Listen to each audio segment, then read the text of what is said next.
Okay, sorry, ekskuus, ek het myself gemute en ek weet nie weet hoe myself te unmute nie. So ek gaan gou die vragies weer herhaal. Hallo, welkom by die laaste van die reeks of episode van hierdie reeks Vrou wees, regheid en rou. Ek hoop dit gaan julle almal baie goed. Dis koud hier by ons in Johannesburg. Ek was maar gou hoor wie skakel van waar af in. Die laaste keer of die vorige episode het ons Nederland, Kanada, Australië, Nieu-Seeland klomp vrouens gehad en ek weet die opoffering wat daai vrouens moes gemaak het om op die call te wees. En dan my volgende vraag is waar het jy ingeval met hierdie program? Was jy deel van episode 1, 2, 3 en 4? Het jy ingeval by episode 3? Waar het jy ingeskakel? Soos comment sommer net 2, 3 of 4 of comment 1 en 2 of comment 3, 4, dat ek kan weet wie waar ingeskakel. Ek sien weer vanaand vir Ierland op die call. Ek gaan niks vat nie, gaan ek myself weer mute. Goeie. Excuse. Jy is verskriklik sag. Ek kan nie verstaan hoekom nie. Ek gaan net nie myself mute neem. Moet asseblief nie weer mute nie. Ek was soos, is dit nou ek nou? I don't know how to Is black op my. unmute the mute if it's on mute. Ag ja, laas keer het dit gewerk, hierdie keer nie.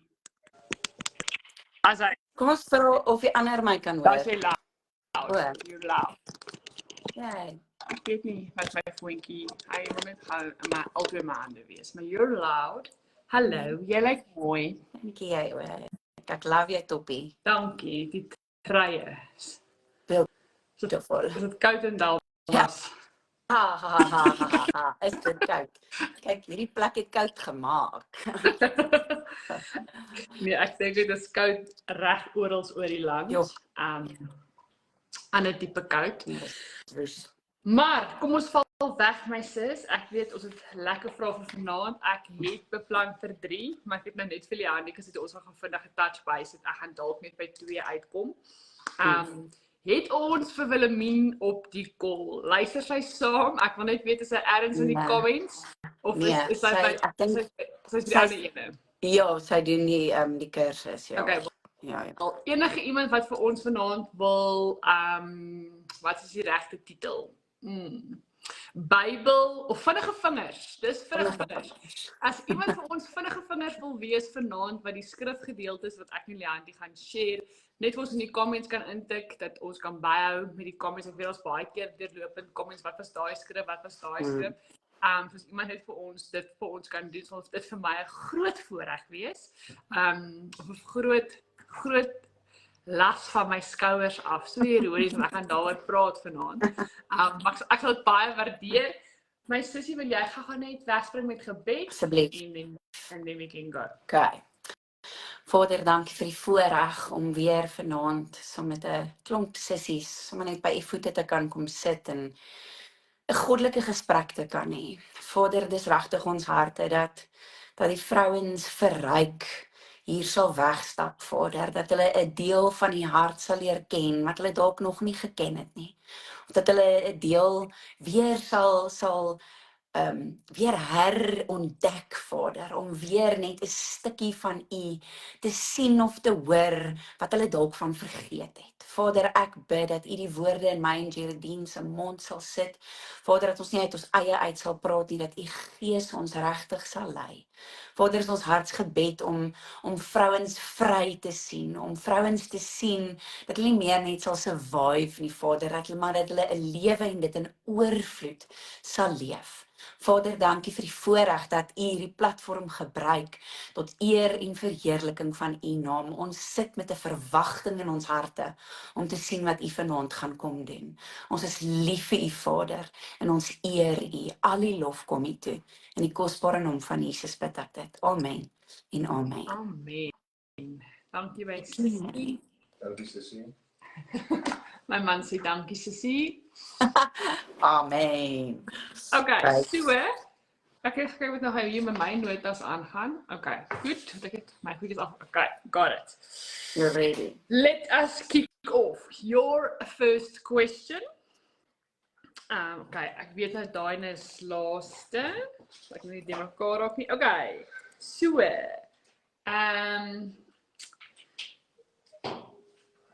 Hoe is ek 'n vrou na God se hart sonder om te voel asof ek daagliks faal, konstant disqualified voel en hoe kan ek myself met dieselfde genade, hoe kan ek myself dieselfde genade gee as wat God vir my het? Ja, sure. Ek dink dis 'n valid vraag wat baie vrouens vra. Want tog wil ons weet dit wat ons doen en dit wie ons is, behaag die Here. En onmiddellik kan mens na 'n klomp Bybelvrouens toe gaan. Daar's nie 'n tekort aan Bybelkarakters wat vrouens betref nie. Maar as ons praat van hoe is mense vrou na God se hart, het ek onmiddellik na Dawid toe gegaan. Want ons almal weet die woord sê Dawid was 'n man so na God se hart. En ek het onmiddellik gaan sit en weer deur 1 Samuel, 2 Samuel, klompe psalms. Ek het juist nou deur dit gegaan in die kronologiese Bybel wat ek deur die jaar lees. En daar's 'n paar goed aan Dawid. En ek sit vanmiddag met 'n vriendin, ons stuur soms mekaar so voice notes oor en weer. En sy sê presies dieselfde ding wat ek heel eerste ook met Dawid. So Dawid is hierdie man wat ons weet vir Goliat verslaan het. Verstaan, Dawid is hierdie leier van leiers, die koning van konings. Daar was nie weer 'n koning soos Dawid nie. Maar die groot ding van Dawid wat dalk vir my uitstaan en mag dalk negatief klink, maar ek gaan nou sê hoekom ek dit sê is as daar iemand is wat droog gemaak het, dan was dit Dawid. Dawid het geweet wat is droog maak. Ek meen, hy het 'n man in die voorste linies, arme Uria, het in die voorste linies gaan veg want hy wou sy vrou gehad het. So hierdie Dawid het bloed op sy hande. Hy het oorspel gepleeg. Hy het geweet wat dit is om dood te maak. Hy het geweet wat dit is om droog te maak. Soveel so dat die Here gesê het, nee, jou seun gaan vir my die tempel bou want jy het te veel bloed op jou hande. Maar steeds het die Here gesê 'n man so na in my hart.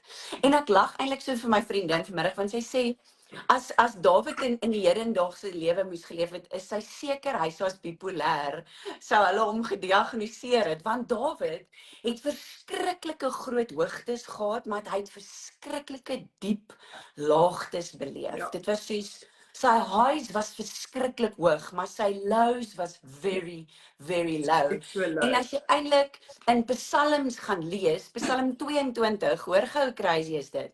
Psalm 22 sê, my God, waarom het U my verlaat? En bly U ver as ek om hulp roep? My God, ek roep bedags en U antwoord nie. Ook snags, maar ek kry geen rus nie. U is tog die heilige wat woon waar die lofsange van Israel weer klink. Hoor wat sê hy in vers 7. Maar ek is 'n wurm, nie 'n mens nie. Hy's so laag, hy voel hy's 'n wurm. En dan in Psalm 23 kom sê hy, maar die Here is my herder, ek kom niks kort nie. En hier kom die ding van Dawid. Dawid het instantly geweet wanneer hy moes repent, wanneer hy moes berou. En sy berou was so opreg.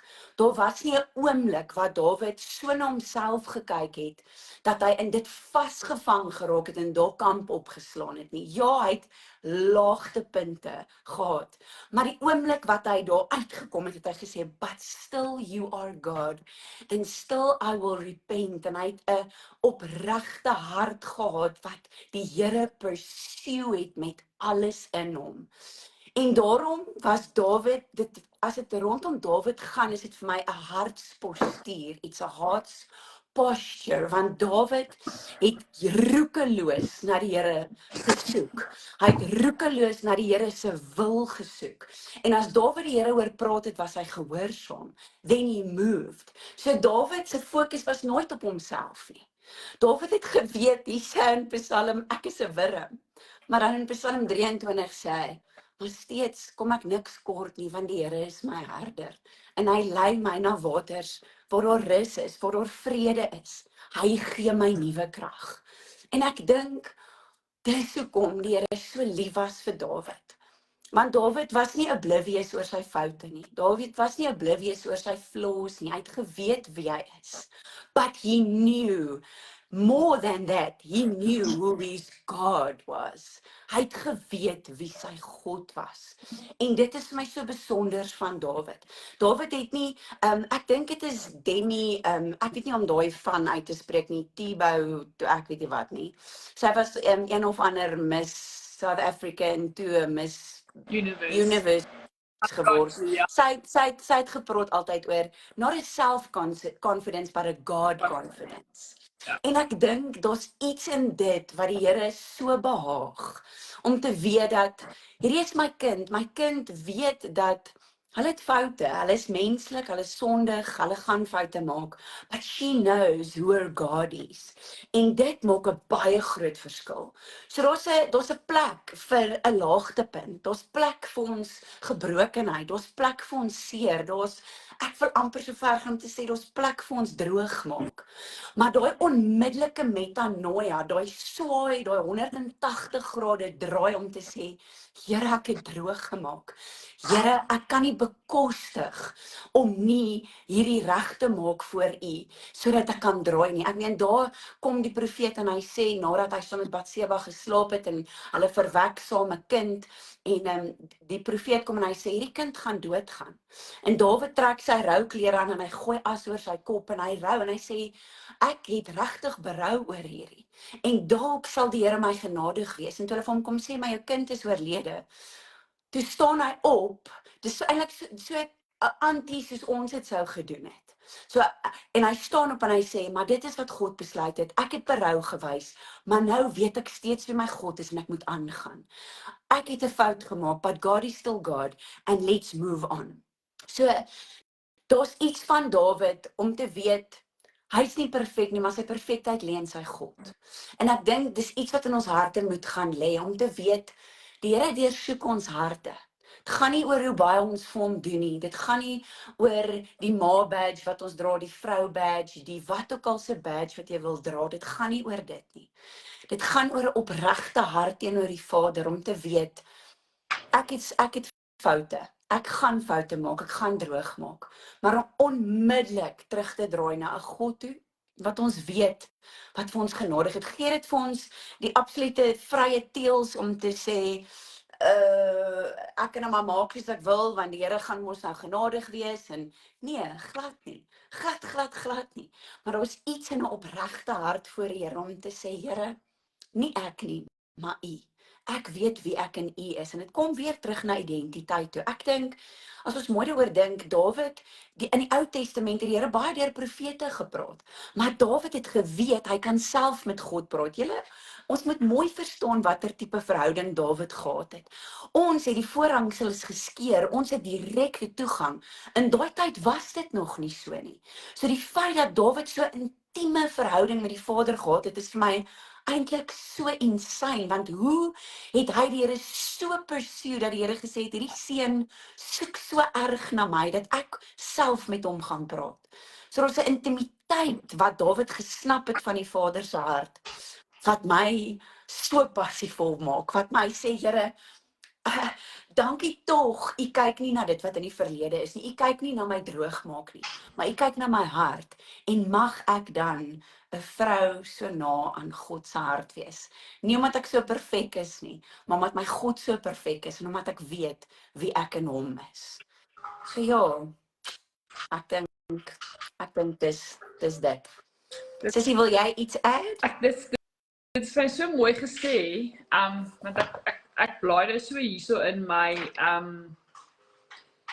eintlik my gewone studienotas, dit het niks met vanaand uit te waai nie, my eie persoonlike studienotas, maar ja, daai standaard is net, jy weet, ek is in, byvoorbeeld Genesis 20, ek kan nie eens hierdie koning se naam uitspreek nie, koning Abimelek, nee? It's like, ek weet dat is ek 'n moeilike naam gehad, en eers, ek kan nie normale mense probeer, maar in elk geval allemaal sulke noemnaam, want ek kan nie onthou hoe my naam uitspreek, maar anyway, en ek het 'n nota hier gemaak, want hy het obviously, wat in sy storie gebeur het is, jy weet, Abraham het weer eens teruggeval na sy gewone, soos sy ou gewoontes, waar hy gesê het, hierdie is nie my vrou nie, hierdie is my suster, en sy het ook gesê, hierdie is nie my man nie, is my broer, En hulle het 'n halwe waarheid vertel en ek het dit vandag so vas as dit maar hoe 'n halwe waarheid steeds misleading is.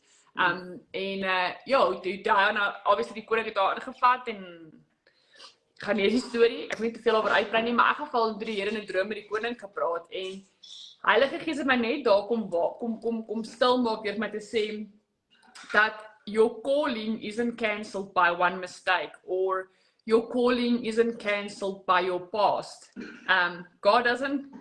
God does not disqualify Abraham for the mistake that he's made. En ek dink so baie van ons voel ons gediskwalifiseer. Ja, we disqualified or we don't measure up to the standard, maar wat is die standaard? Wie is die standaard? Wie bepaal jou standaard? En ek dink dit wat jy nou vinnig oor geraak het oor hierdie vraag, link vir my in by my vraag wat ek nou eers wil mee begin. En die vraag wat ek gekry het is, en ek dink dit is 'n daaglikse struggle. It's definitely a silent struggle. Dis kom met anoniem gaan bespreek word, maar die vraag gaan oor ek sien ander vrouens floreer en hoekom voel dit vir my of ek net oorleef. En ek wil hom uit 'n heeltemal 'n ander perspektief aanvat vanaand. Maar ek wil net eerstens vrouens kom herinner dat vergelyking is 'n dief en dit is die vyand se sterkste taktiek en hou vas wat hy oor ons het vir al ons vrouens. En dan is die skrifgedeelte wat ek vanaand uit die Passion uit wil lees, so mooi in 2 Korintiërs 10 vers 12, wat hy hierso sê, ek wil dit graag het gaan vinnig verduidelik. Hy sê, of course we don't dare to put ourselves in the same class or compare ourselves with those who rate themselves so highly. They compare themselves to one another and make up their own standards to measure themselves by. And then they judge themselves by their own standards. What self-delusion? Now, wat ek gou wil verduidelik is, want die Passion Translation verduidelik vir jou so mooi hierso in die notas hieronder. Maar hy sê op 'n stadium in die notas dat God has made each of us unique and given us spiritual gifts that are unique. It's never wise to copy or compare yourself to another believer. Want wat gaan gebeur aan die een kant? Want vergelyking kan goed of sleg wees. Jy weet, as ons nou eerlik gaan sê, jy weet, ons nooit daai gevalle wat gaan sê, ja, maar het jy nou weer gesien hoe sleg gaan dit daar by die strydoms vanaand? Dis nog steeds vergelyking. Yes, it comes in the form of gossip, maar jy vergelyk dat jou huidige omstandighede, of dit jou huwelik is wat in 'n beter seisoen is, jou kinders wat beter presteer, is still comparison. En so, daai tipe comparison is pride will result if we see ourselves as better than someone else. En aan die ander kant, as ons kyk na vrouens wat net floreer, die ander kant van comparison is our discouragement. We will become discouraged if we see ourselves less valuable than someone else. En so, ek moet baie keer myself gaan vra as ek in so 'n gedagte vasgevang word. Eerstens, hoekom? Want ons is maklik te sê, kom ek sê so, ek was vinnig toe ek in 'n onvolwasse seisoen in my lewe was, moet ek myself baie keer vastrek om te sê, dit wat ek oor 'n persoon jaloers oor raak. It's probably because that person has something, gotten something, achieved something that she's better in than what I'm currently in. Byvoorbeeld, vrou X, like stunning, jy kan haar deur 'n ring trek, sy's maar, my eerste uitlating sou wees, nee, sy's te maar. Hoekom is dit my eerste uitlating? Because she's successful in an area that I'm not successful yet. So in plaas van om dit vir te begin, gaan ek eerder sê, nee, dis te maar. Dit is te maar. So dit klink of ek dit nie wil hê nie. En so, om terug te kom na die antwoord van hoekom voel dit vir die vrou of sy oorleef dit en ander floreer nie, dankie my love. Is nie dat, die probleem is nie dat jy nie floreer nie, dis net dat jy floreer op 'n ander manier, en in 'n ander seisoen. En baie keer wanneer jy iemand sien floreer, en dis amper half my challenge vanaand, is eerstens, besef net wat wanneer 'n vrou in 'n floreer seisoen is, dat sy, of daardie blessing, daai seën wat sy in haar floreer seisoen ontvang, kom vanuit 'n storie. And she had to walk a road to get to her blessings. En daai journey wat sy moes gestap het dalk enorme obedience geveg, enorme sacrificing geveg, enorme intimiteit en 'n verhouding by God se voete te gaan sit het vir haar om die blessing te ontvang in haar skoot wat vandag vir jou lyk asof sy floreer. Tweedens, jou proses het 'n doel, al verstaan jy dit nie. So as jy in 'n journey is, waar jy voel jy oorleef of jy survive net, daar is 'n rede vir die proses. En dan die laaste ene is, God meet nie ons waarde, ons floreer seisoene of ons oorleef seisoene aan sigbare resultate nie. So, ek sê baie keer vir myself net, God het jou nie geroep om 'n ander vrou se pad te loop nie. Hy het jou geroep om jou eie pad te loop, jou eie pad te voltooi, en hom te vertrou in die pad wat jy heidaglik loop. En so, die ander perspektief waarmee ek het gou wil inkom, en dalk net vanaand draai dit vrouens se oë en harte en breins. Like it would be, as ek vir almal vanaand 'n pilletjie kan uitdeel wat sê light bulb moment. As hierdie net by julle kan vashak, is net, kom ons kyk net gou na die vrouens wat in 'n oorlewingsseisoen is. So, yes, almal se verskillende seisoene. Daar is vrouens wat bloeisels dra, maar daar's vrouens wat nou die oes moet plant. It is what it is. Maar kom ons praat van dit as 'n oorlewingsseisoen. As jy van nou af vorentoe oor jou oorlewingsseisoen in die volgende oë kan kyk, is dat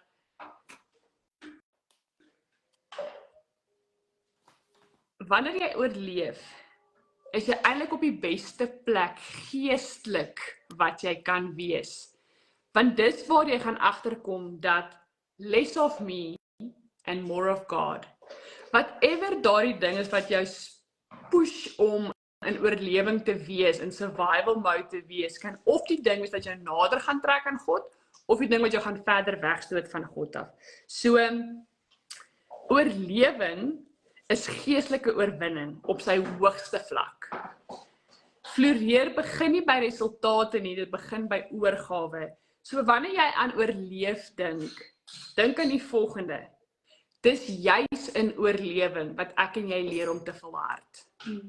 Dis juis in oorlewing wat ek en jy moet hoor of moet leer om God se stem te hoor in die stilte. En dis juis in oorlewing wat God ons karakter slyp vir die volgende seisoen wat kom, including the season of blossoms. En so, Romeine was my 'n verskriklike moeilike skrif om vir myself te sê, okay, I'm okay with this, want dit het vir my geklink asof hierdie regtig die Here kwaad is vir ons, want dit sê in Romeine 5 vers 3 tot 4 dat but that's not all. Even in times of trouble, we have a joyful confidence, knowing that our pressures will develop in us patient endurance, and patient endurance will refine our character, and proven character leads us back to hope. And this hope is not a disappointing fantasy, but we can now experience the endless love of God cascading into our hearts through the Holy Spirit who lives in us. En so, ek en hy sê gereeld vir mekaar, as ons 'n slegte dag gehad het, vandag is 'n karakterboudag. It was a character building day. Want weet julle wat, God is nie, ek kan nie sê korinkie les, want dan maak ek sodat woord in God se min, but lack of a better word. He doesn't care about our comfort. He cares about our character. Amen. En ongelukkig word ons karakters in die woestyn geshape. Yeah, that's the test. En so oorlewing is actually die beste vorm van geestelike oorwinning. En so ek wil eindig met die vrou wat voel sy oorleef terwyl ander floreer. Hier's my hartval, en vir almal wat so voel, jy is nie wat jy doen nie. Jy is aan wie jy behoort. En so, God het ons nie gemaak om onsself te bewys nie. God het nie ons gemaak om onsself oor te gee nie. Floreer beteken nie in daai vrou se lewens, sy's besig of sy's gepromoveer of sy's suksesvol of dis nie wat floreer moet beteken nie, want ek wonder op baie keer vrouens my sê maar daai vrou floreer. Hoekom floreer sy? Want sy het by die werk 'n promosie gehad. Hoekom floreer sy? Want sy het die top 1 mooiste man in haar dorp getrou. Hoekom floreer sy? Want sy is al vir die 3de keer weer swanger en met 'n gesond, wat floreer sy in? Want sy is nie wie en wat sy doen nie. Sy floreer because of who she is. En net so vir die vrou wat voel, sy floreer nie. En so, floreer beteken dat jy's juis gewortel in Christus en jy's getrou aan sy stem. Dis wanneer jy floreer. En wanneer jy nie floreer nie, and you survive, or jy oorleef nie, weet net dat jy's in geestelike oorwinning. Want God is juis daar saam met jou. Hy's met jou karakter besig. En daai karakter, wat jy gaan oorkom en gaan verbeter, has got promotion in store. Maar jy moet deur die oorlewingsseisoen kom, die survival seisoen kom. En so, floreer beteken, jy gaan getrou wees, getrou bly aan God, jy is gewortel in Christus en getrou aan sy stem, en oorleef beteken om te bly staan in geloof, ten spyte van hoe dit lyk. Dis die verskil tussen die twee. So, ek hoop vrouens kyk na 'n oorleef seisoen of 'n surviving seisoen uit 'n heeltemal 'n ander perspektief, because it's not a bad thing. Again, die wêreld gaan vir jou vertel, just surviving is a bad thing. Nee. Dit is baie mooi gesê, my sussie. Ek kan regtig nie dit beamoen, want in my slegste seisoene waar ek net moes oorleef, en ek kyk nou terug, was dit die seisoene waar ek die Vader leer ken het. Ek dink dis Jen Johnson wat sing, The Goodness of God, I've known you as a father, I've known you as a friend. En dit is in daai seer seisoene waar ek regtig, waar jy net opgestaan het en you barely breathed, verstaan, jy het nie geweet hoe jy deur hierdie dag gaan kom nie, maar is in daai oomblikke wat ek die Vader leer ken het, vir wie hy is, en dit het daai diepe afhanklikheid gekweek van hom. So prys die Here vir seisoene waarin ons net oorleef, want dis so waar wat jy sê, minder van ons, meer van hom, en daai is 'n deel wat jy van die Vader hart leer ken, wat jy op geen ander plek gaan leer ken nie. Ongelukkig, weet nie hoekom is ons so nie, maar wanneer dit goed gaan met ons, dan is ons nie so afhanklik nie. Dis in daai barely just surviving oomblikke, wat jy so vasklou, wat jy so weet, as dit nie vir die Here is, die gaan ek nie deur hierdie dag kom nie. As dit nie vir die Here is, die gaan ek nie hierdie situasie deurmaak nie. I cannot do it without him. En Prediker is so duidelik. Prediker 3 vers 4, daar's 'n tyd om te huil, 'n tyd om te lag, 'n tyd om te treur, 'n tyd om van blydskap te dans. En ek dink, as jy net jou hart instel in daai seisoene, om konstant op hom gefokus te wees, dan maak dit eintlik saak of jy net oorleef en of jy floreer nie. There's always a purpose to the whole process. Kyk, en ek hou nie van proses nie. Ek is een van daai, ek wil al daar wees. Verstaan jy? So, dan sê die Here vir my, nee, ons is besig in proses. Dan sê ek soos, nee, Here, ons is al by die eindpunt. Ek wil by die eindpunt wees. Dan sê die Here soos, nee, ons almal wil floreer, but there must be a process. There's always a process. So, ja, dankie my sussie, dit is so mooi.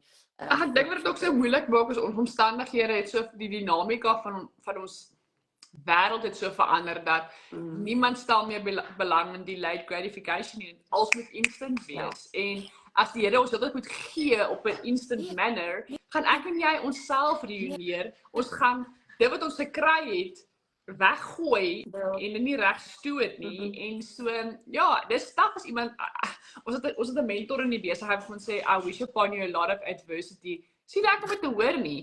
Dat the adversity is actually where we get wisdom so that we can use what is coming our way in the right manner. So, oorlewing, asseblief as ek ooit weer 'n vrou vang wat my sê, sy oorleef net, weet net I'm gonna come back at you, dan gaan jy sê, jy's in geestelike oorwinning. Fix the wording. Right.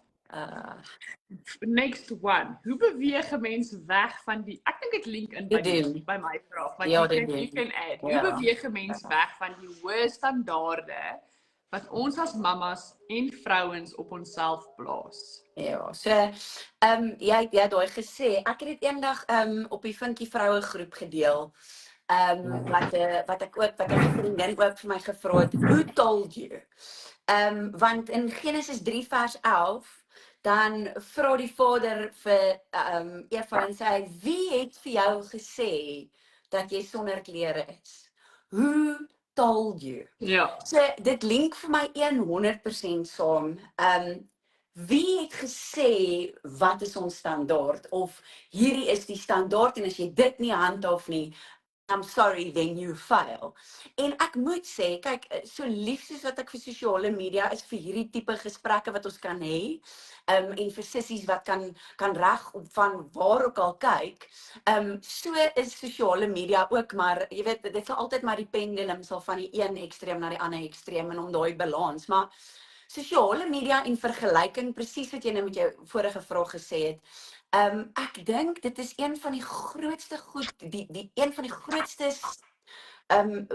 ons trap in hierdie struik van, nou moet ek myself vergelyk, want ongelukkig, en ons het hierdie al 1000 keer gesê, dis nie nuwe nuus nie, dis nie nuwe inligting nie, maar ons sit net die mooi op Facebook.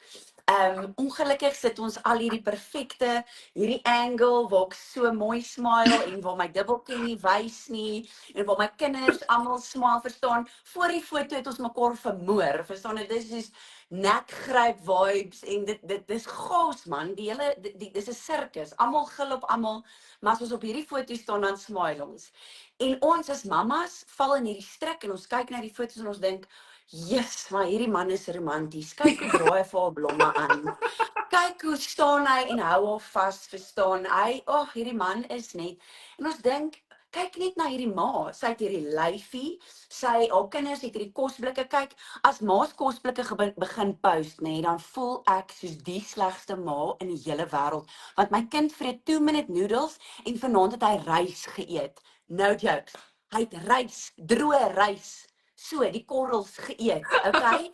So as ma's hierdie kosblikke begin opsit, dan dink ek, Here, I'm failing. What am I doing with this Maar child? ons vergeet alweer dat iemand die kosblik vir haar pak, sy post nie die foto. Verstaan jy? So, ek wil vra, heel eerste ding, who told you? Wie het vir jou gesê daai is die standaard? En dan wil ek sê, ons plaas 'n valse verantwoordelikheid op onsself wat 'n absolute afgod in ons lewe begin word. Want ons sit dit op die troon van waar God eintlik moet wees. Wat sê God oor my? Wat sê God oor my moederskap? Wat sê hy van my vrou wees? Wat sê hy van my? En dan plaas ons dit bo alles en ons verafgod dit dan, en as ons dan nie daai merk slaan nie, is ons so broken. En ek weet nie waaroor is ons dan eintlik broken nie. Want omtrent 365 keer in die woord van God sê hy, moenie bang wees nie, moenie bekommer nie, moenie angstig wees nie. En sê Paulus, ek roem my in my swakheid. Ons ken hierdie skrif al tot vervelings toe. 2 Korintiërs 12 vers 9 wat sê, my genade is vir jou genoeg. My krag kom juis tot volle werking wanneer jy swak is. My sissies, dis okay om nie okay te wees nie. Jy mag swak wees. Jy kan partykeer nie weet, okay, ek het nou nie hierdie standaard gehaal nie, but who told you so? Ek dink ons het op 'n plek gekom waar ons hierdie badge wil dra van ma van die jaar en hoe besiger ek is, en hoe meer ek suffer om 'n goeie ma te wees en 'n vrou te wees, en hoe meer goed ek doen op 'n dag, hoe meer gaan almal sê, wow, daai vrou, verstaan jy, joh, sy's regtig ma van die jaar. En ek dink dis 'n absolute, dis nonsens. Dit is nie so nie, dis nie wat die Here sê nie. Die Here sê ek en jy moet uit 'n plek van rus uit funksioneer. Ek en jy moet uit 'n plek van vrede uit funksioneer. Nie uit 'n plek van hoe besiger ek is en hoe meer ek kan doen en hoe meer ek kan suffer en hoe meer, kyk ons maak dit 'n kompetisie van wie's die moegste. Nee, kyk, my kind het nou tande. Hoorie, my kind kry 5 tande. Nee, wag. My kind kry 5 tande plus my oudste is in graad 1 en ons skryf nou eksamen. Ek's ernstig. Dit het hierdie kompetisie geraak van wie kan die besigste wees? Want ek weet nie hoekom ons glo dit is dan is ons 'n suksesvolle ma nie. I don't know why, want dis nie die woord van God nie. Matteus 11 vers 28, een van my gunsteling skrifte en ons almal ken dit ook so goed, maar dit sê so mooi. Kom na my toe, almal wat uitgeput en oorlaai is, en ek sal julle rus gee. Neem my juk op julle en leer van my, want ek is sagmoedig en nederig van hart, en julle sal rus kry vir julle gemoed. My juk is sag en my las is lig. Come on, come on. So ek wil vra vir daai sussie wat sê, hoekom kan ek net nie hierdie hoë standaard nie? Hoekom plaas ek dit op myself? Ek wil vir jou vra, wie het dit op jou geplaas? Wie het vir jou gesê dis die standaard? Gaan raak rustig, gaan sit by die Here. Gaan maak seker jy het nie 'n afgod van hierdie ma wees gemaak nie. Want dis okay, ons as mamas mag maar swak wees.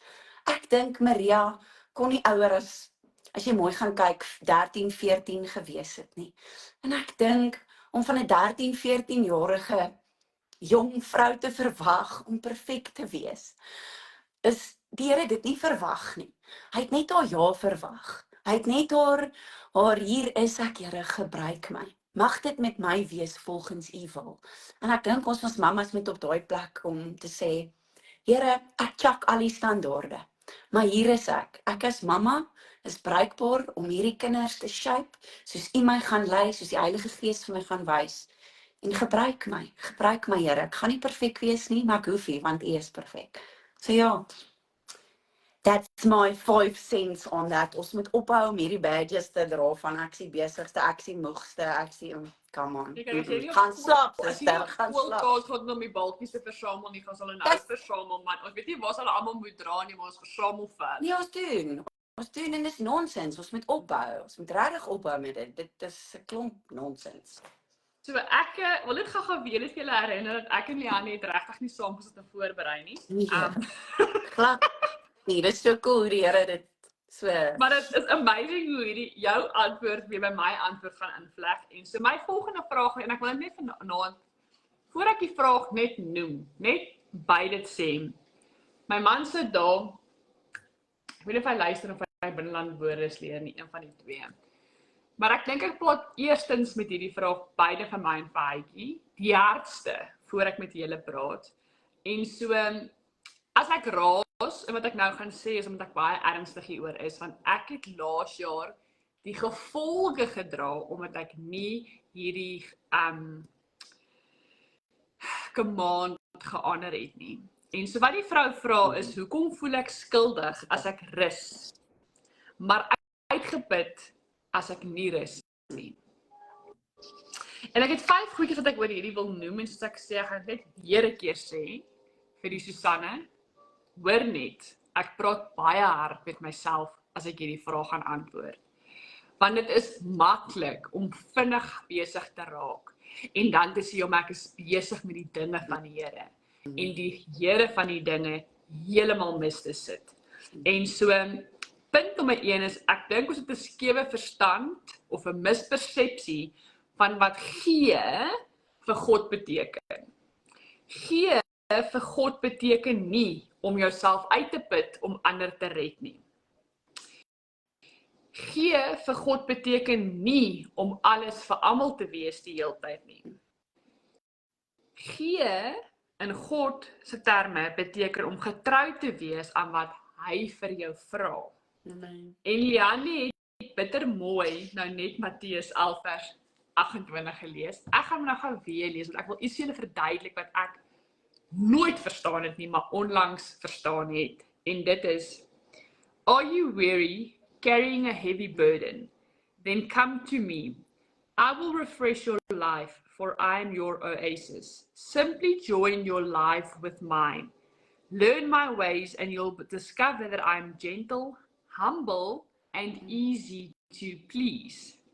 You will find refreshment and rest in me. For all that I require of you will be pleasant and easy to bear. Nou, in die ander translations beteken daai simply join your life with mine. Yes. Beteken daai Intertwined. Bend your neck to my yoke is easy. Nou, ek gaan gaan 'n groot blonde oomblikie. Ek sê altyd vir vrouens wat blond is, ons blondies mag 3 blonde oomblikke hê. Hierdie was vir lank in my lewe blonde oomblik, want ek het daai yoke gesien as 'n eier. And I couldn't understand hoe pas hierdie yoke in hierdie message nie. Like, my yoke is easy. Eier, is dit die eier breek en dan val die stukkie in die pan in en nou, hy was nie easy nie, maar dit is glad nie wat dit beteken. Dis ek die Passion Translation amazing is, want hy het my die openbaring gegee. So daai yoke beteken dat dis van 'n 2 diere en daai kruk ingedruk word sodat hulle saam met mekaar werk en nie teen mekaar werk nie. En dis wat die Here vir ons sê is, hy sê simply join your life with mine. Moenie met jou maniere kom nie.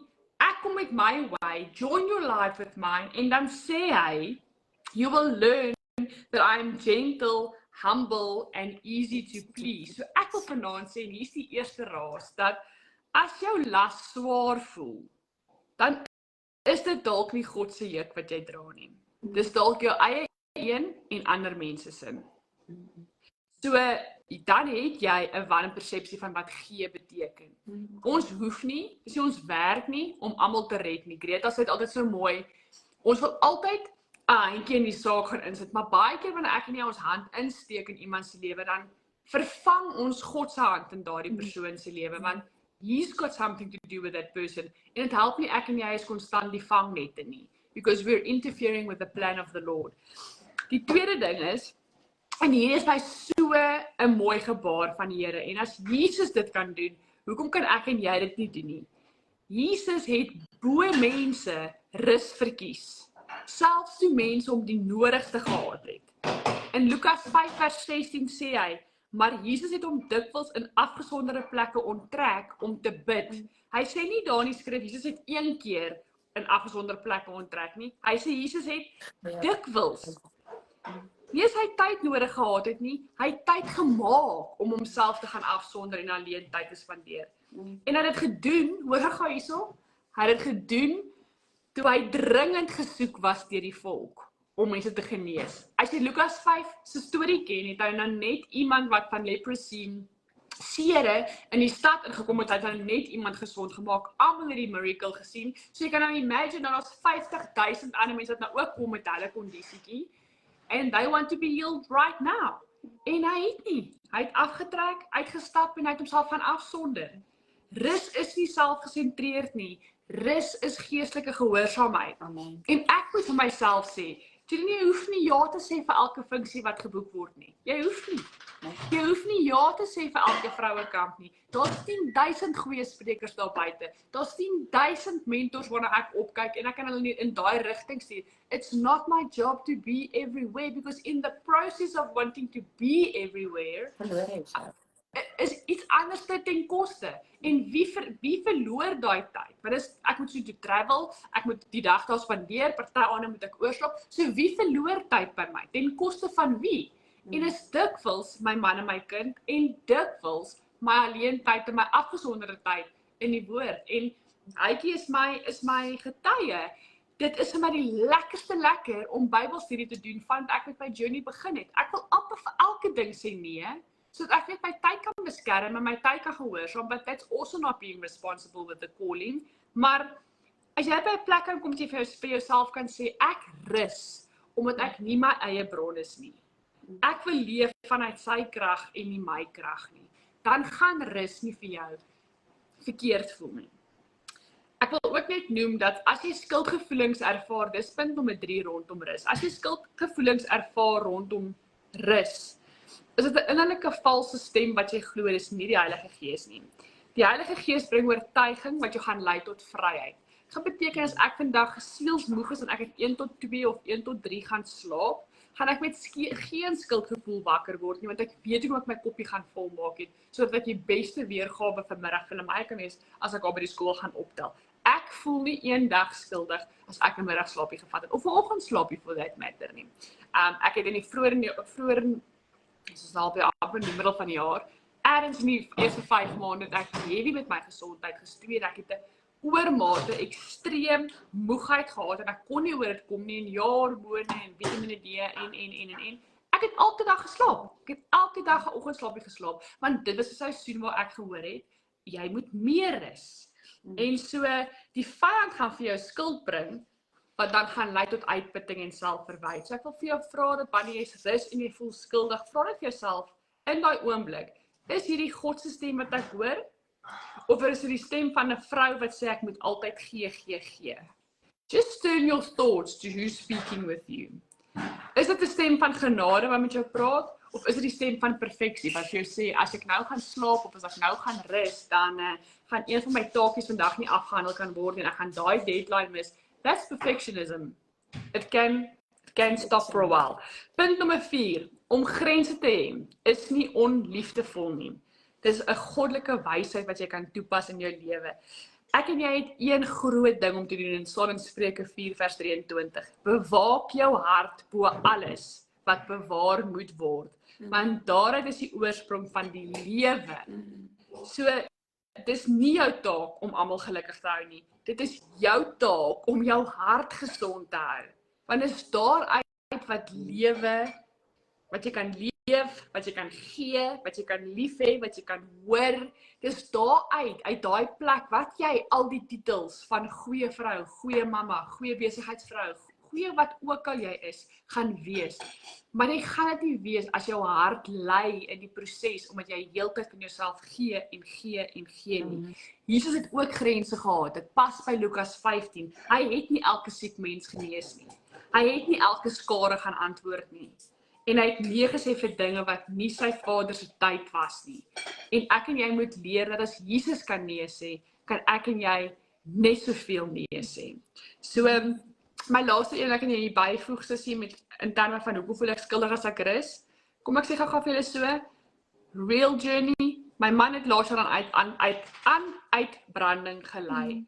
En ek moes in 'n kliniek opgeëindig het om net weer touch base with reality. Dit was die beste ding wat hy kon doen vir homself om vir 3 weke net te afsonder en te isoleer en in die Bybel en in die woord by God uit te kom. Maar uitbranding is 'n alarm. Dis nie 'n geestelike medalje nie. As jy uitgebrand voel, is dit nie omdat jy faal nie. Dis omdat jou siel fluister, ek is dors. Ek het nodig om weer te drink by die bron. Psalm 23 vers 2, Leanne het hom vroeër genoem. Hy bring my by waters waar rus is. Hy verkoop my siel. Jy mag rus, jy mag nee sê en jy mag gaan sit by Jesus se voete voor jy vir die volgende persoon uitdeel. Amen.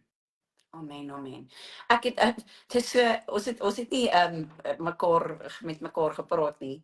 En hier het ek 'n side nota gemaak vanmiddag te sê ons moet versigtig wees vir die Savior kompleks. Want as ek dit nie gaan doen, dan gaan niemand dit doen nie. Oh my word, hoe baie sê ons vrouens dit. Ja, maar as ek dit nie doen nie, dan gaan my man dit nie doen nie. Of dan gaan niemand, so wat, dan gebeur dit nou maar nie. Verstaan jy? Ons is nie almal se redder nie.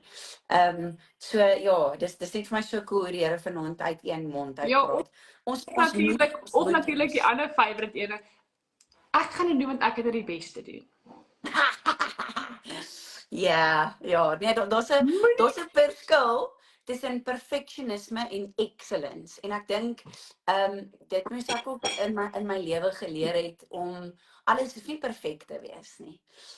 Ons kan dit in excellence doen, verseker. Ek glo die Vader hou van excellence. Want hy's 'n God van excellence, maar ons hoef nie perfek te wees nie. Ons moet besop ons plaas baie van hierdie goed self op ons en dis presies daai ding, as uitbranding is nie 'n medalje nie. Absoluut. Ja, daai is presies dit. Right, So, ja. my sussie, jou volgende vraag. Hoe weet ek, and I'd love to hear your thoughts on this question, want ek dink soveel vrouens, weer eens, sit by hierdie enetjie vas. Is hoe weet ek of ek regtig in God se wil leef of gehoorsaam is aan God se plan? Ja, so dis een wat gereeld by my opkom, want as ek vir jou sê as daar een ding is wat my hart begeerte is dit om gehoorsaam te wees en in die wil van die Here. En soveel so dat ek baie keer dat dit baie keer 'n te raak. Maar ek sal aan die einde by dit kom. So daar's 'n paar punte wat ek wil aanraak. Die eerste een is Johannes 10 vers 27. Sê so mooi, my skape luister na my stem en ek ken hulle en hulle volg my. So die heel eerste ding is, ons moet die Vader se stem kan ken en ons moet hom kan herken. Want ons moet kan onderskei, is dit die Vader of is dit die wêreld wat praat? En vir dit is daar intimiteit nodig, daar's verhouding nodig, daar's geen beter manier om hierdie te sê nie. Dis baie eenvoudig. Jy moet die Vader ken en jy moet sy stem kan herken in oomblikke wat hy praat om te weet, hierdie is die wêreld of hierdie is my Vader wat praat. En dit kom net, ons het hier al baie van mekaar gesê, maar ek gaan soos 'n ou grammofoonplaat klink, want my sissies, dis die heilige waarheid, dis die reine waarheid en dis waar jy moet uitkom. Tyd in sy woord, tyd in gebed. En hier wil ek ook sê, ek het dit al gesê, maar nie om altyd net met lysies te kom nie, maar ook om tyd te gee om te luister in gebed. Want hoe gaan jy weet dis jou Vader se stem? Ek sê altyd as paartjies verlief is, dan love hulle dit om tyd saam met mekaar te spandeer, want hulle wil mekaar beter leer ken. En al hoe hulle dit gaan doen, is om tyd te spandeer. So Skalk het hierdie, ek wil amper sê signature fluit. En ons het eendag, Skalk Junior was nog baie klein. Hy was in laerskool en ons het 'n rugby wedstryd van hom gaan kyk. En hy het aan die ander kant van die veld gestap en Skalk sê vir my, watch gou hier. En hy gee daai fluit en onmiddellik draai sy koppie en hy begin soek. En hy sê, waar's my pappa? Ek het my pappa se fluit gehoor. Ek meen, daar's hoeveel ouers, daar's hoeveel kinders, daar's soveel geraas, maar in daai oomblik weet hy, sy pappa het gefluit. En my sissies, ek dink dit is crucial in die tyd wat ons lewe, because there's so many voices. Daar's so baie stemme wat praat en wat gil en wat 'n plek soek in jou lewe. En as ek en jy nie gaan stil raak om regtig die Vader se stem te leer ken, sodat ons kan weet dis wanneer hy praat, dan gaan ons verdwaald wees. Ons gaan rondwandel en ons gaan dalk in situasies inloop wat ons dink, wat ons nie gaan weet, maar was hierdie nou die Here, is dit hy, is dit nie hy nie? Ons kan nie meer bekostig om te wonder, was dit hy nie? Ons moet weet, we need to know him. And that comes through intimacy. So ons moet tyd spandeer in die woord, tyd in gebed, tyd saam met ander gelowiges om mekaar op te bou. En dan wil ek vir jou sê, God praat met elkeen van ons anders. Ja. So as ek vanaand vir jou sê, hoorie, dis die Here met my praat, dan is dit nie noodwendig hoe hy met jou gaan praat, en dan moet jy net uitkyk, okay, maar wanneer droom ek nou, wanneer droom ek nou, wanneer droom ek nou, daar praat hy glad nie met jou in drome nie. Ons wat mamas is weet, hoe ek met my een kind praat, gaan nie altyd werk, soos ek met my ander kind praat nie. En die Here is net so 'n wonderlike Vader, dat hy met ons praat, soos ons hom gaan hoor, en ons hom gaan verstaan. So, as jy lief is vir musiek, gaan hy dalk 10-1 deur musiek met jou praat. As jy lief is vir die natuur, gaan hy 10-1 deur die natuur met jou praat. Ek het 'n simpel voorbeeld, maar dit was vir my so profound. Die Here ek het met klein Caleb, toe hy nog pappa babatjie was, het ek een aand met hom gesit en ek het hom geborsvoed en ek het regtig gesê, Here, ek het net nodig dat U vir my wys is hier by my. Wil U net vir my 'n teken gee nie? En daai aand het ek so voor die muur, het 'n ladybug, so ladybird, so oor die muur geloop, en van daar af, elke keer wat ek sê, Here, wil U nie net vir my wys, U is naby nie, het daar 'n ladybird, oral sien ek 'n ladybird, so crazy. Ons was een aand, ek het gevlieg met Caleb, en ek het een van daai purity goedjies, ek dink dit was 'n Woolies een wat ek nog so oopgedraai het, en toe ek die doppie oopmaak, ek het so gesukkel met hom, en ek was sommer net mismoedig, en toe ek die doppie oopmaak, toe sit daar 'n ladybird in die doppie. Wat is die kans? So, dis hoe die Here met my praat, dis maar een van die maniere. As ek byvoorbeeld die Heilige Gees beleef, intense belewenis het, dan sit asof ek hom hoor hawer in my ore. Dis so ek weet nie om dit te beskryf nie, maar ek weet dan net, die Gees is teenwoordig. Handelinge 16 vers 9, kry Paulus 'n visioen. Dis hoe die Here met hom gepraat het, en hy weet, okay, die Here praat met my, ek moet move. So, Ons moet luister en ons moet die Vader se stem kan herken. Dis number 1. Jy kan nie verby dit kom nie, my sissies. Jy moet jou pappa se stem ken. You need to know his voice in this season, in every season of your life. En veral vir dit wat kom. Ek is nie 'n doemprofeet nie, maar ons lewe in die eindtye and times are going to get worse. You need to know your Father. Jy moet sy stem kan herken. Dan nommer 2. En hierdie is nie altyd 'n lekker een nie, maar my en jou wil moet oorgegee wees aan sy wil. Ons hou daarvan om op 'n plek te kom waar ons sê, Here, hier's my plan. Ek het nou mooi gesit en ek het daaroor gedink en ek het daaroor gebid en hier's my plan. Ag en Here, seën asseblief my plan. Dis nie hoe die Vader werk nie. Ek en jy moet 100% committed wees om te sê, Here, nie my wil nie, maar u wil. En dat beteken dit dat ek moet stel, nee, maar die Here sal nooit dit van my vra nie. Hy sal nooit van my vra om die minste te wees of om dat mense oor my loop, of hy sal nooit van my verwag om eers te vergewe of om eers jammer te sê nie. My sissies, ek wil amper vir jou sê, en ons God is nie wreed nie, op geen manier nie, but he gave his only son for me and you. Die Here het tot drastiese mate vir my en jou gegaan. En hy, as ek en jy moet kyk na Josef het hierdie droom gehad, die Here het vir hom die droom gegee, maar die Here het hom nie instantly op die troon gesit en gesê, okay Josef, hier gat jy nou nie. Nee, daar was 'n klomp goed wat gebeur het in Josef se lewe. So ek wil vir jou sê, baie keer het ons hierdie idee van wie God moet wees, en God sal dit nooit aan my doen nie, en hy sal nooit dit laat gebeur nie, en slegte goed gaan nooit met my gebeur nie, dit is nie deel van die Here se plan nie. Maar sy sê, ek wil hê jy moet God nie in hierdie boks sit nie. Moenie God in 'n boks plaas nie. Eenvoudig, just surrender. Just give your will to him. Just surrender your will en sê, Here, geen meer, ek sterf vir myself. Ek het geen meer eie ek nie. Ek het geen meer my eie wil nie. Want Galasiërs 2:20 sê, ek leef nie meer nie, maar Christus lewe in my. So ek en jy het nie meer 'n wil nie, en hier is toch geen beter voorbeeld. Dit is so half 'n mic drop oomblik as Jesus nie. Lukas 22 vers 42. Vader, as u wil, neem hierdie beker van my af weg. Laat nogtans nie my wil nie, maar u wil geld. En ek dink nie ons besef die grootheid van wat daar gebeur het in die tuin van Getsemane, toe Jesus bloed gesweet het nie. Toe hy fisies bloed gesweet het en geweet het, die ergste van erg lê vir hom voor. Die seerste van seer lê vir hom voor. Hy is verbrysel. Mens kon hom nie eers erken het nie. Ek dink nie ons besef hoe dit moes gelyk het nie. Ek kan nie eens Passion of the Christ behoorlik kyk nie, en ek dink eers ek dink Passion of the Christ is nog ligtelik. Maar steeds het hy gesê, as u wil, neem hierdie beker van my weg, maar laat nogtans nie my wil nie, maar u wil geld. So meer en meer soos Jesus, my sissies, as ons op daai plek kan kom, kan ek vir jou waarborg, dat jy in die Here se wil sal wees.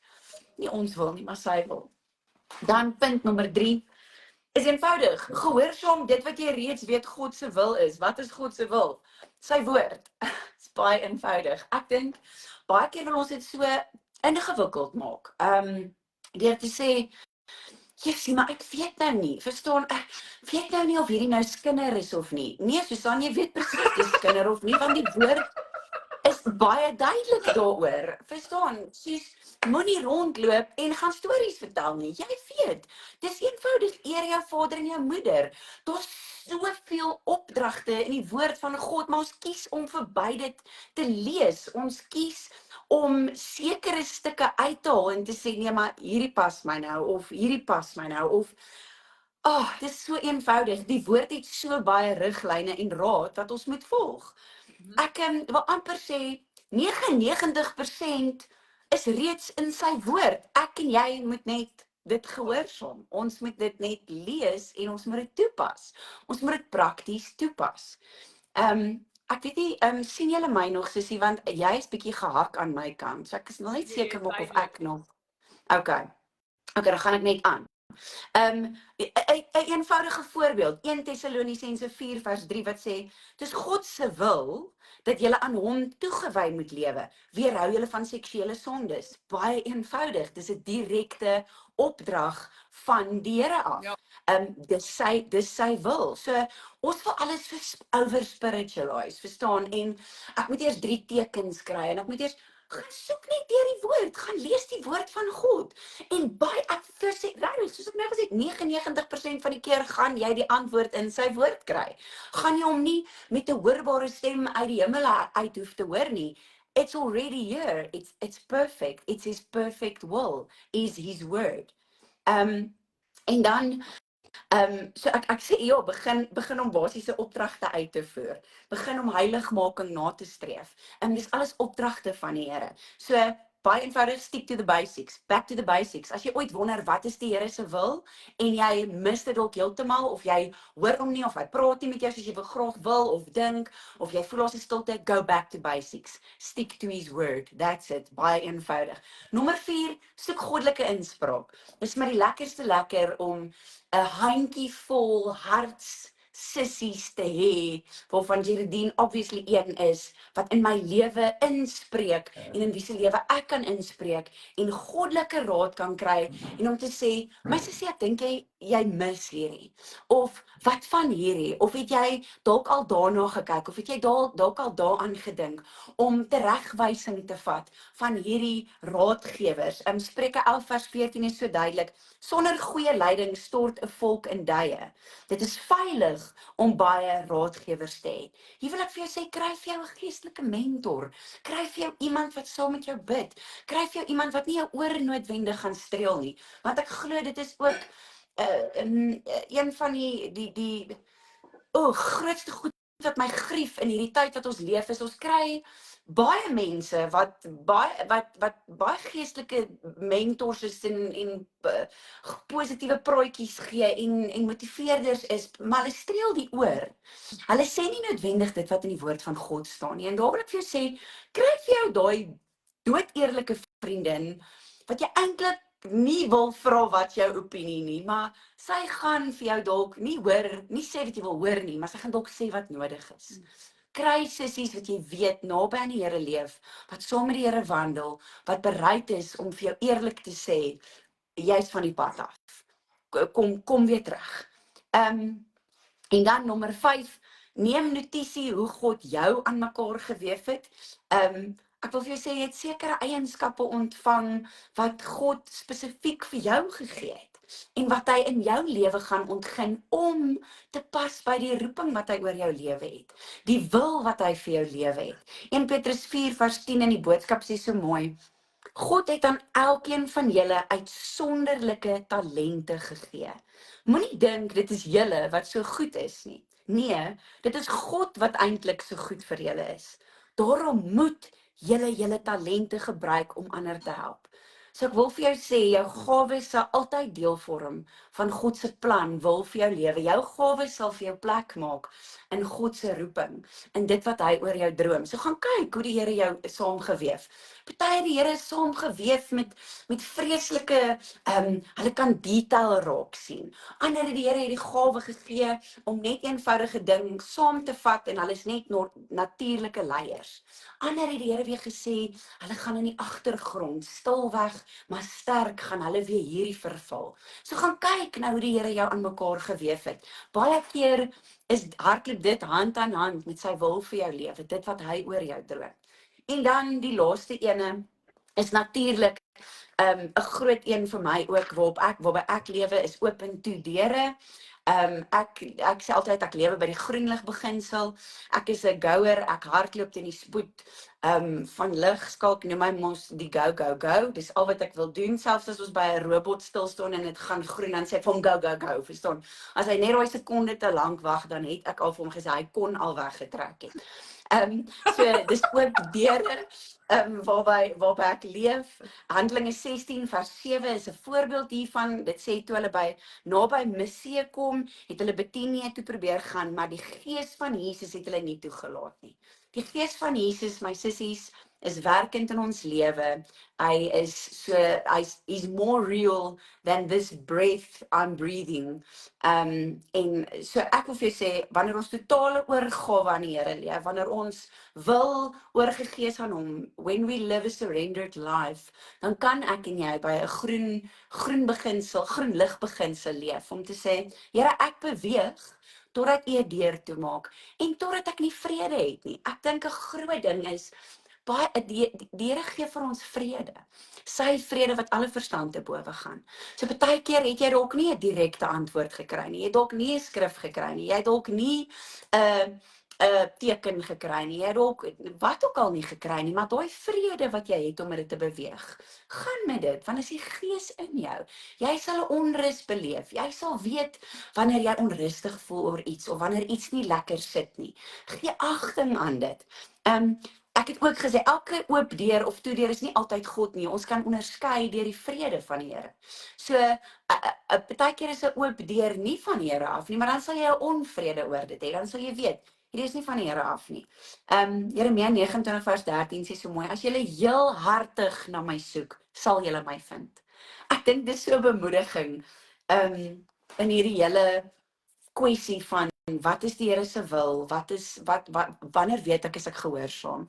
Wanneer ek en jy hom heel hartig soek, dan gaan ons hom vind. En ek wil hierdie saamvat met hierdie laaste ding, want ek het al baie by my geestelike mamma Michelle Schultz ook al gaan sit en dan sê ek vir haar, dan huil ek, want dan sê ek is so bang ek mis die Here. Ek is so bang ek's nie in sy wil nie. Ek is so bang ek's ongehoorsaam. Ek is so bang. En dan sê sy, my sussie, jy gaan dit mis. Partykeer gaan jy dit mis. Maar dis die toestand van jou hart waarna die Here kyk. En hier kom ek terug na Dawid toe. Weet daai, wat is die harts? Wat gaan aan in die hart? En net die feit dat ons so graag in die Here se wil wees. Net die feit dat ons so graag gehoorsaam wil wees. Behaag die Here. So gaan ons dit partykeer mis, ja. En dis okay, die Here weet dit. Dis nie asof hy daar sit en hy sê, okay, ek wag nou vir daai oomblik wat sy dit gaan mis en dan gaan ek haar met donder slaan of ek gaan die haal op haar laat neerval because she's missing it nie. Dan is sy genade vir jou genoeg, my sussie. Dan is dit okay. Dan Jeremia 17 vers 10 sê, ek die Here deursoek mense se harte en geheime motiewe. So vir die wêreld kan ons sê, ja nee, ek soek die Here se wil, of ek wil gehoorsaam wees. Maar dis net hy wat hier in die hart kyk. Dis net hy wat weet, wat is jou opregte motief? Wat is jou opregte agenda? En ek dink, that is more than enough. Want ons almal ken hierdie skrif ook so goed. So, kom ons sê jy mis dit. Kom ons sê jy was ongehoorsaam. Jy wou regtig in sy wil wees, but you missed it. Daar was dalk ietsie wat jy nie die regte keuse gemaak het nie. Romeine 8:28. Ons weet dat alles ten goeie, dat God alles ten goeie laat saamwerk vir hulle wat hom liefhet. En hoor die B-gedeelte van hierdie vers. Hulle wat geroep is volgens sy doel vir hulle lewe. My sissies, can we miss it? Yes. But can he turn it around still? Yes. Want hy's 'n God wat almagtig is. Hy's 'n God wat alles ten goeie kan laat meewerk. So ek dink, haal daai druk af. Doen wat jy kan. Hoor sy stem. Gaan terug, gaan wees intiem met die Vader, gaan luister, maak seker jy ken sy stem. Spandeer tyd in sy woord, surrender jou wil aan hom, gee alles vir hom oor. Nommer 3, wees gehoorsaam aan dit wat jy reeds weet wat God se wil is. Nommer 4, stick to the basics, kry goddelike inspraak, neem notisie van hoe jy aan mekaar geweef is. En nommer 6, leef by hierdie oop deur beginsel, die groen lig. Maar dan rus in die Vader, rus in hy wat ultimately weet wat gaan gebeur en hoe dit gaan uitdraai. En weet dat hy na ons hart kyk, die toestand van ons hart. So, haal daai druk af. Haal daai druk af en weet, jy is geroep volgens sy doel vir jou lewe. En as jy hom so soek, heel hartig, dan beloof hy, sal jy hom vind. Dit is sy belofte. Just keep on pursuing, keep on searching, keep on keeping on. Hou jou hart rein voor die Here.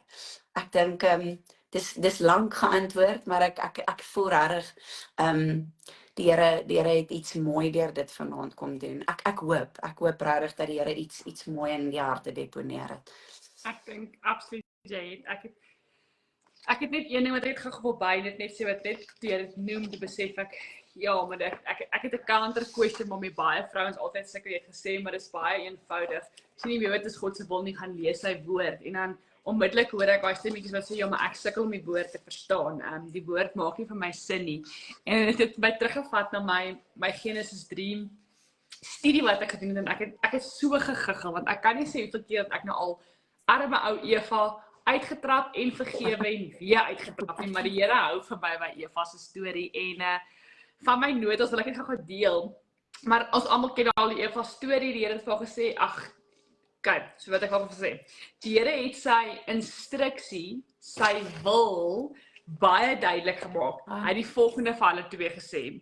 1, jy mag net van hierdie een boom moet jy avoid at all times. Net hierdie een, nie daai ene links en daai ene 5 bome van die regterwaterkant dam, daai moet, en dan as jy nou weer afkyk onder toe en jy sien die suiderkruis, dan moet jy net 3 bome, hy het duidelik vir hulle gesê, only one tree, avoid that tree, en tweedens, put to the tree right in the middle. Okay, whatever. So, een boom is baie maklik. So, hier is die realiteit. Dit was amper impossible om 'n mistake te maak. Dit was amper impossible. En so, tot vandag toe, is dit vir my en jou, as ons in God se wil en woord is, it's almost impossible to make a mistake. It's almost impossible to make a mistake. But, God makes it easy for us in sy woord to avoid the sin. But the reason we find it difficult to avoid sin is because we believe the lies that Satan tells us. And what is the biggest lie that Satan will tell you? Satan is crafty. Satan has a crafty way in life to make God look like the enemy. So baie keer wanneer ek en jy die woord gaan lees en daar's vir my en jou 'n demand of 'n commandment of net nog iets wat ons moet obey, then we can easily from a mindset perspective dink, maar dis die Here wat my straf en dis die Here wat dit David Leandi gesê het, wat is God se wil? Hierdie is alles God se wil. And it's almost impossible to make a mistake. Die Here maak dit vir my en jou baie maklik om in sy wil te lewe. Hy maak dit vir my en jou baie maklik om sonde te vermy. Maar ons is in 'n gebroke wêreld, ons het 'n vyand. And he's gonna be crafty, and he's gonna keep on telling you that God's the enemy. En dis hoekom daai ding in sy woord staan. Want jy moet net nie so wat Eva gedink het, jy moet jouself net nie ontneem of weerhou dat jy so goed soos God raak nie. En ek dink dit is so belangrik geantwoord. My derde vraag was gewees, hoekom verlore vroue so maklik hulle vuur wat brand vir God? En ek gaan nie baie lank daaroor praat nie, want ons hardloop klein bietjie uit tyd, maar ek dink dit pas weer eens by soveel van jou vrae uit van hoe bly ek gehoorsaam en net vandag, toe ek voor ek na my antwoorde gekyk het en nog voor ek begin voorberei het, toe ek is nou besig met Abraham en Sarah se storie, en eintlik Lot en sy 2 dogters en Sodom en Gomorra wat nou afgebrand is, en ek kan nie dink dat twee dogters dit aan hulle pa doen nie, en let alone, ek praat met hy en hy sê, hoe is dit dat die beste movie making producers daar buite nie die Bybel vat en movies produce nie, want wie dink aan hierdie goed? This is the best movie making scenes possible, want dit hang aan jou lippe om te lees. Maar anyway, net so rukkie terug voor Sodom en Gomorra en kom die Here in die vorm van 3 mans by Abraham se tent uit. En wat my so mooi is die skrif verduidelik daar dat hy opgedaag by Abraham in die hitte van die dag by Abraham se tent. Abraham was weer eens nie besig om iets te doen nie. Hy was besig om iets te gee nie. hy was besig om te sit en te wag. And sometimes God shows up in the unexpected ways. Maar in elk geval, nou praat hy die 3 mans en later bevestig die skrif dat 2 van die 3 was engele en die ander een was God die Vader wat opgedaag het by Abraham. En hy vra spesifiek daar vir Abraham, waar is jou vrou Sarah? En hy sê nee, sy is hier in die tent. En wat my so mooi oomblik was van daai vraag, was gewees, of was vir my herinnering dat God sees the hidden, those hiding in the mundane jobs. En dan, ek gaan net voor ek aangaan, hier is nou 24 jaar later, vandat God die eerste keer vir hom 'n seun beloof het. So hy is nou al 99, né? En hy vra vir Abraham, waar is sy vrou Sarah? En hy sê, dis is in die tent, en hulle gaan roep vir Sarah, en sy kom praat, en hy sê toe nou vir Sarah, hy bevestig die promise, maar hy gee toe nou 'n datum by die belofte. So, sy het ook 24 jaar terug hierdie belofte gehad, maar nou vir die eerste keer kry hierdie belofte 'n actual tyd. En hy sê, volgende jaar die tyd gaan jy verseker 'n seun hê. En Sarah lag vir die Here. En eers lag sy saggies, en wat vir my so mooi was om te weet dat, ek het in my nota gekom, maar wat my so mooi was, is dat her laugh was internal, but God not only sees our actions, He knows our silent unbeliefs. En wat vir my so mooi is dat haar laughter came from years and years and years and years of disappointment.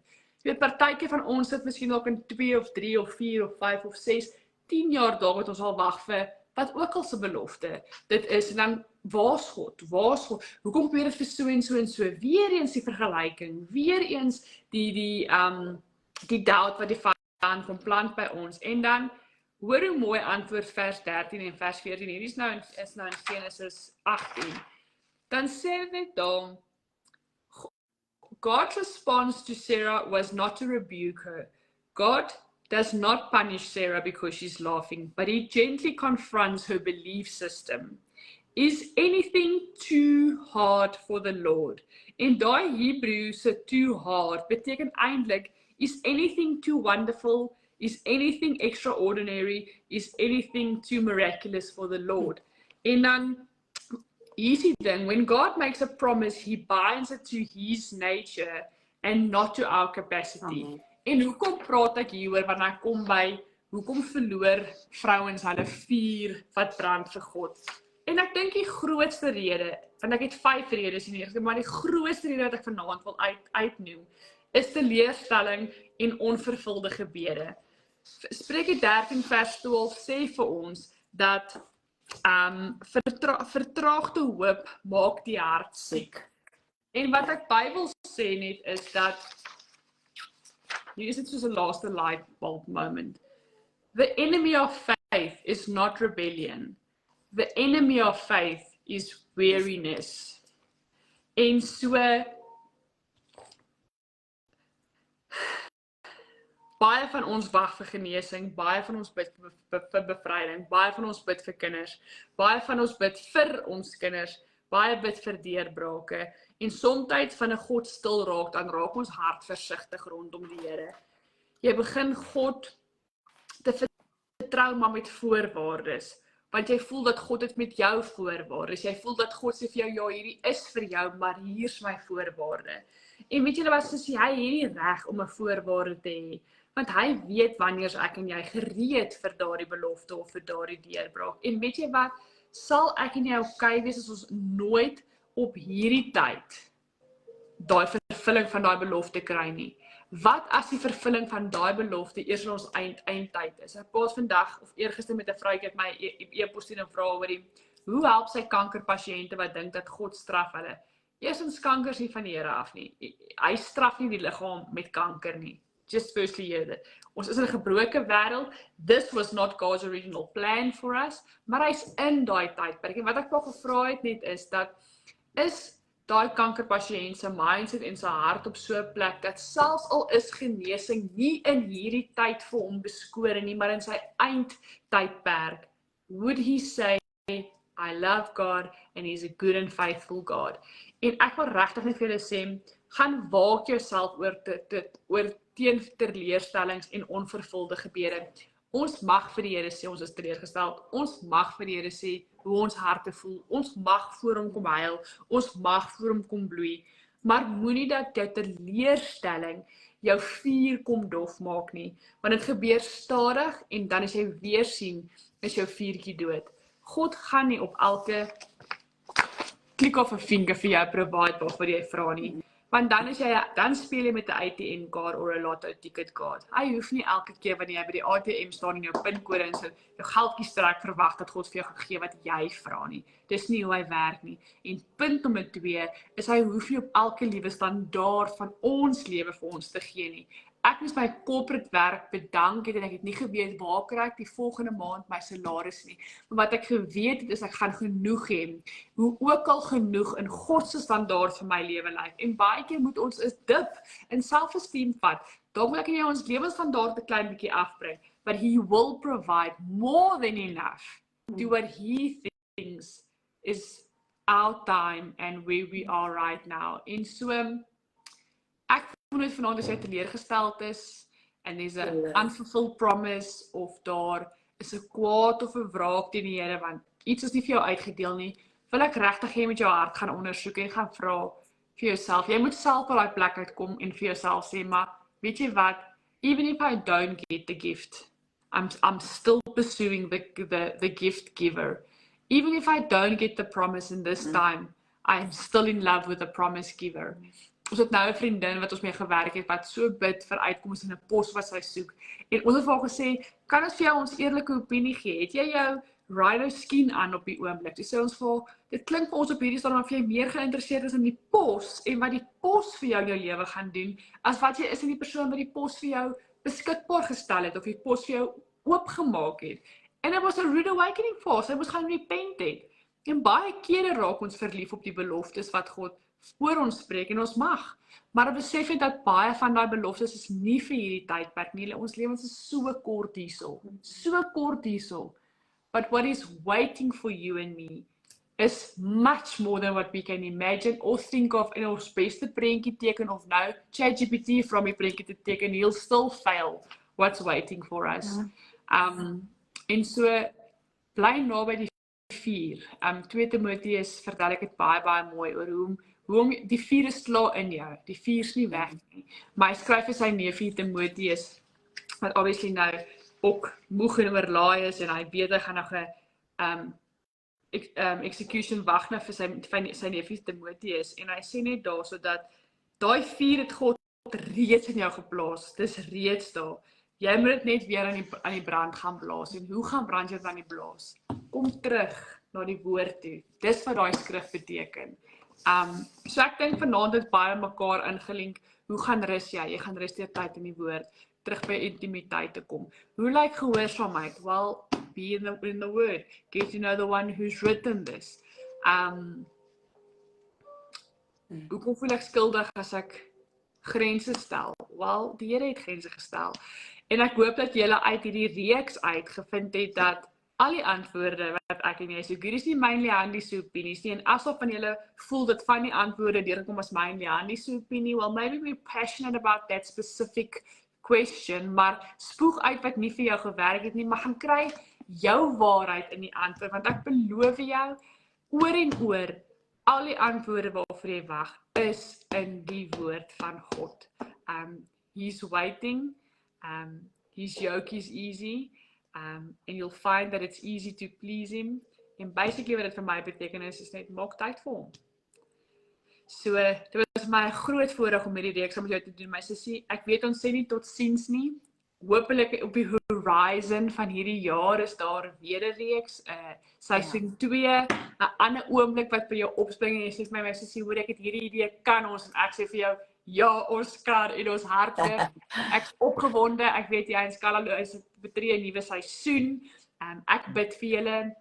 Elke liewe dag, jy is heel bo aan my gebedslys op hierdie oomblik vir daai grond waar jy gaan stap en die grondgebied wat jy gaan terugneem, die harte wat julle gaan wen vir Christus en die harte wat gaan terugdraai in huis toe kom. Opgewonde vir jou en Skala, opgewonde vir die vrouekamp in Oktober. Wil jy iets sê voor ons totsiens sê?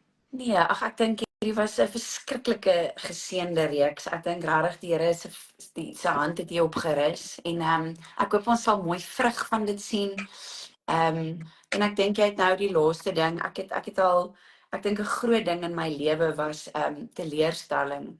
En as mense nie met ongedeelde teleurstelling deel nie, dan plant dit leuns. Ja. En ek het op 'n plek gekom waar ek vir Here gesê het, ek voel ek is deur al die bevrydings wat ek kon gaan. Ek het met al die seer gedeel, maar ek het nie met teleurstelling gedeel nie. Want dis asof dit ek het al baie hieroor gepraat. Teleurstelling is iets wat die Here al regtig vir my mooi oopgebreek het. Maar ek dink ons Suid-Afrikaners is 'n geweldige trotse nasie. So ons leer ons kinders as hulle 100 meter gehardloop het en hulle kom tweede, "Dis okay, sussie, dis okay. Volgende jaar probeer jy weer." En dan stoot ons daai teleurstelling onder die mat in. So ek dink hierdie laaste ding wat jy genoem het, moet die sissies regtig mee erns maak. Want 'n ongedeelde teleurstelling maak 'n bitter wortel. En dis 'n wortel wat ons oorkyk. Ons kyk oor dit want ons dink ag nee, maar dit kan nie so erg wees nie, want ek het in laerskool nie hoofmeisie geword nie, so wat is dit nou die issue? Maar jy het 'n leuen gaan glo oor jouself daar. En jy het 'n leuen gaan glo oor die Vader daar. So om met teleurstelling, ek dink ons kan 'n hele reeks net oor teleurstelling doen. So dis regtig groot en ek bid dat die sissies erns sal maak met dit en dat hulle teleurstelling sal gaan neerskryf, al is dit toe hulle 3 jaar oud was, al is dit toe hulle 5 jaar oud was of 10 jaar oud was of toe hulle op hoërskool was. Dat daar regtig 'n genesing sal kom rondom dit en dat die waarheid van wie hulle is en wie Jesus is, wie God is. Want die vyand gebruik daai teleurstellings om leuns te plant. Maar ja, dit was my verskriklik lekker hierdie reeks. Ek dink ek het meer geleer as enigiemand anders. En dankie dat jy keen is om saam met my hierdie crazy goed aan te pak. Ek glo die Here gaan nog 'n klomp goed kom doen. So die sissies, moenie te hartseer wees nie. We'll be back soon. Maar ons wil 100% gehoorsaam wees. Ons wil nie hierdie self uitdoen nie. En ja, dankie my sussie dat ek by jou kon leer. Dankie dat jy oop en eerlik en broos is en nie bang is om moeilike vrae te antwoord nie bang is om jouself te expose nie. Ek is vir verskriklik lief en ek is so dankbaar die Here het ons oor mekaar se pad gestuur. Dit is so lekker om saam met jou te journey. So ja. As dit nie die pandemie was 5 jaar terug nie, het jy nie oor my pad gekom. So baie dankie vir die pandemie. Ja. Good things come from bad things as well. Ja. So net vir die sissies gaan net noem, daar is 'n reeks wat broei. Moenie te veel huil nie. Ek moet net eers my confirmation doen met my geestelike mentors incheck en hoor of dit God se hart is of dit my gedagtes is. Hou die social media dop. Julle sal binnekort weet. Intussen as jy enige een van hierdie episodes gemis het, behalwe episode 1, ek was te laat, is hulle gedownload en op my YouTube channel. So stuur dit vir iemand wat moet luister. Gaan luister weer daarna. As jy ooit jouself in die bad vind op 'n laagteplek en voel ek worstel met 'n vraag, vir wie kan ek hierdie vraag vra? Wie gaan my hoor? Dalk moet jy dit net weer 'n keer luister in een van die episodes aan revisit. Die reeks, dit is op my YouTube kanaal. En mag Vader elke liewe vrou wat ingeskakel was, iemand getag het om saam te luister en waarheid die uitgekry het, weet dat God praat net so hard en so duidelik soos met jou. But sometimes it's loud and clear and it's a commandment, do it now. Ander keer is dit 'n fluister. Maar die heel belangrikste is, jou intimiteit is met God is eers, draai terug na jou eerste liefde toe. My sussie, lief jou baie, mag jy 'n lekker aand hê. Liefde vir Skalla. Kan ek afsluit met 'n seën? Jy kan met liefde. Okay. Nommer 6 is so mooi. Die Here seën julle en die Here sal julle seën en julle beskerm. Die Here sal tot julle redding verskyn en julle genadig wees. Die Here sal julle gebede verhoor en aan julle vrede gee. Vader, dankie dat ons hierdie reeks in U naam kan afsluit. Here, al die lof en al die eer kom U toe, want U is waardig. Daar is geen God soos U nie. Vader, dis my hartsgebed dat hierdie vrouens my en Geraldine se naam sal vergeet, maar dat hulle U naam sal onthou. Here, dat alles terug sal wys na U goedheid toe, dat alles terug sal wys na U grootheid toe, en dat alles terug sal wys na wie U is. Vader, ons is so diep afhanklik van U en ons is diep dankbaar dat U U seun Jesus Christus gestuur het om aan 'n kruis te sterf, dat hy opgestaan het na 3 dae, dat hy uit die graf uit opgestaan het en dat hy opgevaar het en dat hy sit aan die regterhand van God, sodat ons kan lewe. Here, ons eer U. Ek seën elke vrou, mag haar ingaan en uitgaan geseënd wees, mag sy weet wie sy in U is. En Here, mag sy dit vasbrand vir ewig en altyd. In die kosbare naam van Jesus. Amen en amen. Amen. Lief vir jou, my Vir sussie. jou ook, hoor lekker aan.